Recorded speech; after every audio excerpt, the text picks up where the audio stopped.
வணக்கம் நண்பர்களே, real heroes இன் real life. Karur மாவட்டம் குளித்தலை வட்டம் குருச்சிங்கிற கிராமத்துல 4 வயசு பையன் கிணத்துல இருந்ததாக தகவலின் பேரில் தமிழ்நாடு தீயணைப்பு மற்றும் மீட்பணிகள் துறை கரூர் மாவட்டம் குளித்தலை தீயணைப்பு மற்றும் மீட்பணிகள் நிலையம் நிலைய அலுவலர் எம் கர்ணன் அவர்களின் தலைமையில தீயணைப்பினர்கள் விரைந்து சென்று அந்த கிணத்துல போய் பாக்குறாங்க.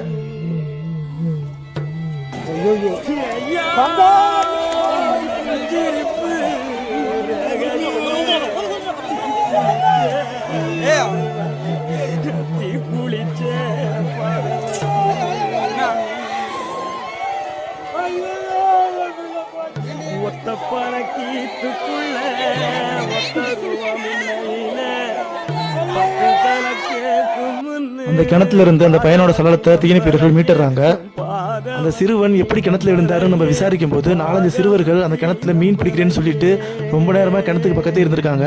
அப்போதைக்கு ஒரு சிறுவன் மட்டும் கிணத்துல இறங்கி மூழ்கிட்டாங்க. மற்ற சிறுவர்கள்லாம் வந்து மக்கள்கிட்ட சொல்லும் போது மக்கள் வந்து நம்ம தீயணைப்பு துறைக்கு தகவல் தெரிவிச்சு நம்ம தீயணைப்பீரர்கள் தூக்கிட்டாங்க. பெற்றோர்கள் இது போன்ற நீர்நிலைகள் ஆபத்தான பகுதிகள்லாம் போகக்கூடாதுன்னு சொல்லி குழந்தைகள்கிட்ட கண்டிச்சு வழங்க. பொதுமக்கள் தயவு செஞ்சு குழந்தைங்க வந்து கிணறு, ஆறு, வாய்க்கா மற்றும் ஆபத்தான பகுதிகள்லாம் விளையாண்டுக்கிட்டோம் நின்றுக்கிட்டோம் இருந்தா தயவு செஞ்சு இந்த செயலாம் வரக்கூடாதுன்னு சொல்லி விரட்டி விடுங்க. நீங்க பார்த்தும் பார்க்காம போறதுனாலதான் பல இறப்புகள் இங்க ஏற்படுது. அதனால குழந்தைங்க எல்லாம் இது மாதிரி பகுதிகளாக வரக்கூடாதுன்னு சொல்லி விரட்டி விடுங்க.